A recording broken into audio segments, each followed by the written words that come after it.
ಆತ್ಮಾವಲೋಕನ ನಿಮ್ಮ ವಾಹಿನಿಯ ಸಮಸ್ತ ಪ್ರೇಕ್ಷಕ ವೃಂದದವರಿಗೆ ಶ್ರೀಹರಿ ಮಾಡುವ ಸ್ವಾಗತ ಸುಸ್ವಾಗತ. ಆತ್ಮೀಯರೇ, ವಿಜ್ಞಾನ ವಿನೋದ ಕಾರ್ಯಕ್ರಮಕ್ಕೆ ಸ್ವಾಗತ. Sir CV. ರಾಮನ್ ಅಂತ ನಾವು ಎಷ್ಟೋ ಕಡೆ ಕೇಳ್ತಾ ಇರ್ತೀವಿ.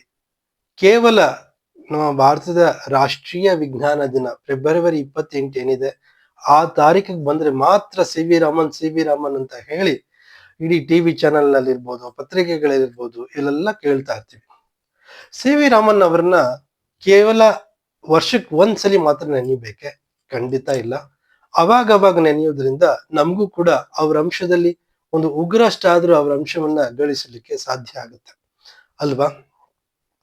Sir CV. ರಾಮನ್ ಅವರು ನಮ್ಮ ಭಾರತದಲ್ಲಿ ಅಂತಂದ್ರೆ ಇಡೀ ವಿಶ್ವಾದ್ಯಂತ ತಗೊಂಡ್ರೆ ನಮ್ಮ ಭಾರತ ದೇಶಕ್ಕೆ ಅದು ವಿಜ್ಞಾನ ಕ್ಷೇತ್ರದಲ್ಲಿ ಪ್ರಪ್ರಥಮ ಬಾರಿಗೆ ನೊಬೆಲ್ ಪಾರಿತೋಷಿಕವನ್ನು ತಂದುಕೊಟ್ಟಂತ ಮಹಾನ್ ವಿಜ್ಞಾನಿ. ಅವರು ವಿಜ್ಞಾನಿ ಆಗೋಕ್ಕೂ ಮೊದಲು ಲೆಕ್ಕಾಧಿಕಾರಿಯಾಗಿದ್ದರು. ಅವ್ರಿಗಿದ್ದ ಸಂಗೀತ ಪ್ರೇಮ ಮತ್ತು ಪರಿಸರದ ಮೇಲಿನ ಪ್ರೀತಿ ಒಟ್ಟಾರೆ ರಾಮನ್ ಅವರಿಗೆ ಈ ಒಂದು ಪ್ರಯೋಗದ ಮೇಲೆ ಆಸಕ್ತಿ ದೂಡ್ತು ಅಂತ ಹೇಳ್ತಾರೆ. ಅನಂತರ ಅವರು ಮಹಾನ್ ವಿಜ್ಞಾನಿ. ಈ ಒಂದು ಆವಿಷ್ಕಾರ ಅನ್ನೋದು ಆಕಸ್ಮಿಕವೇ ಅಥವಾ ಹಲವಾರು ವರ್ಷಗಳ ಸತತ ನಿರಂತರ ಪ್ರಯೋಗದ ಫಲಶ್ರುತಿಯೇ ಅಂತ ನಮಗೆ ಜಿಜ್ಞಾಸೆ ಮೂಡುತ್ತೆ. ಉದಾಹರಣೆಗೆ ಹೇಳೋದಾದ್ರೆ, ಒಂದು ತೋಟದಲ್ಲಿ ಸದಾ ಚಿಂತಾಕ್ರಾಂತನಾಗಿ ಕುಳಿತಿದ್ದಂತ ನ್ಯೂಟನ್ನ ತಲೆ ಮೇಲೆ ಸೇಬು ಬಿತ್ತಲ್ಲ, ಆ ಸೇಬು ಅವನಿಗಾಗಿ ಕಾಯ್ತಿತ್ತೆ. ತನ್ನ ಒಂದು ಒಳಗುಟ್ಟನ್ನ ರಹಸ್ಯದ ಒಳಗುಟ್ಟನ್ನ ಪ್ರಚುರ ಪಡಿಸಲಿಕ್ಕೆ ಅವನಿಗಾಗಿ ಕಾದಿತ್ತೆ. ಅಥವಾ ಆ ಹಿಂದೆ ಯಾವ ವಿಜ್ಞಾನಿ ಮೇಲೂ ಅದು ಬೀಳ್ಲಿಲ್ವೇ ಅಂತ ನಾವು ಒಂದು ಕ್ಷಣ ಯೋಚನೆ ಮಾಡಿದಾಗ ನಮಗನ್ಸುತ್ತೆ. ಹಾಗೇನೆ ರಜೆ ಮುಗಿಸಿಕೊಂಡು ಬಂದ ಪ್ರಯೋಗಾಲಯಕ್ಕೆ ಬಂದಂತ ವಿಜ್ಞಾನಿಗೆ ಆ ಪ್ರಯೋಗಾಲಯದಲ್ಲಿ ಒಂದು ತಟ್ಟೆಯ ಮೇಲೆ ಬೂಸ್ಟ್ ಹಿಡಿದಿದ್ದರಿಂದ ಆ ಬ್ಯಾಕ್ಟೀರಿಯಾ ನಾಶ ಆಗಿದ್ದ ಕಂಡ ಫ್ಲೆಮಿಂಗ್ಗೆ ಪೆನ್ಸಿಲಿನ್ ಆವಿಷ್ಕಾರ ಉಳಿದಿದ್ದು. ಅಂತೆಯೇ ಸಿ.ವಿ. ರಾಮನ್ಗೂ ಅವ್ರಿಗೂ ಕೂಡ ಹಲವಾರು ನಿರಂತರವಾದ ಪರಿಶ್ರಮದಿಂದ, ಸಾಧನೆಯಿಂದ, ಹಲವಾರು ಪ್ರಯೋಗಗಳ ಫಲಿತಾಂಶವಾಗಿ ರಾಮನ್ ಎಫೆಕ್ಟ್ ಕೂಡ ಅಂತಂದ್ರೆ ರಾಮನ್ ಪರಿಣಾಮ ಕೂಡ ಸಿದ್ಧಿಸಿದ್ದು ಅಂತ ಹೇಳ್ಬಹುದು. ಇನ್ನು ಸಿ.ವಿ. ರಾಮನ್ ಅವರು ಅಂತಂದ್ರೆ ಚಂದ್ರಶೇಖರ ವೆಂಕಟರಾಮನ್ ಅವರಿಗಿನ್ನ ಮೊದಲೇ ನಮ್ಮ ಭಾರತದಲ್ಲಿ ಭಾರತೀಯ ಒಬ್ಬರಿಗೆ ನೊಬೆಲ್ ಪಾರಿತೋಷಿಕ ಬಂದಿತ್ತು 1913.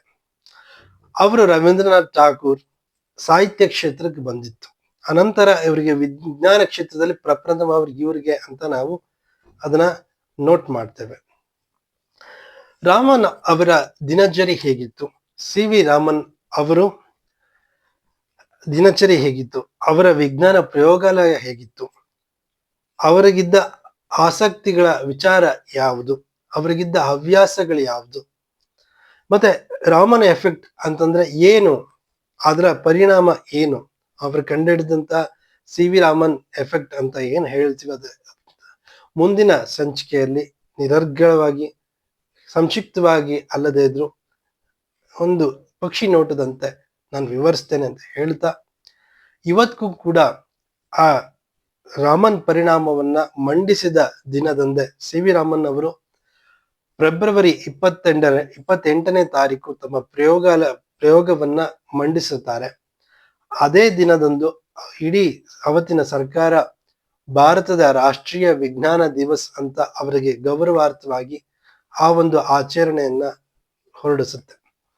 ಇವತ್ತಿಗೂ ನಾವು ಶಾಲಾ ಮಕ್ಕಳಲ್ಲಿ, ಕಾಲೇಜಿನಲ್ಲಿ ಮತ್ತು ಸಂಬಂಧಪಟ್ಟಂತ ಇನ್ಸ್ಟಿಟ್ಯೂಟ್ಗಳಲ್ಲಿ ಫೆಬ್ರವರಿ 28 ರಾಷ್ಟ್ರೀಯ ವಿಜ್ಞಾನ ದಿನವನ್ನ ಭರ್ಜರಿಯಾಗಿ ಆಚರಿಸೋದನ್ನ ನಾವು ನೋಡ್ತೇವೆ. ಸಿ.ವಿ. ರಾಮನ್ ಅವರು ತುಂಬಾ ಅವರ ಹತ್ರ ಸುಮಾರು ಸಂಗೀತ ವಾದ್ಯಗಳಿತ್ತು. ಆ ವಾದ್ಯಗಳ ತರಂಗಗಳನ್ನು ಕೂಡ ಅವರು ಸಾಕಷ್ಟು ಪ್ರಯೋಗಗಳು ಮಾಡಿದ್ದಾರೆ. ಅದು ಎಲ್ಲವೂ ಕೂಡ ಮುಂದಿನ ಸಂಚಿಕೆಯಲ್ಲಿ ವಿವರಿಸ್ತೀನಿ ಅಂತ ಹೇಳ್ತಾ, ಅಲ್ಲಿವರೆಗೂ ಕಾಯ್ತೇರೆ ಅಂತ ಹೇಳ್ತಾ ನಾನು 2 ಮಾತು ಮುಗಿಸ್ತಾ ಇದ್ದೇನೆ. ನಮಸ್ಕಾರ.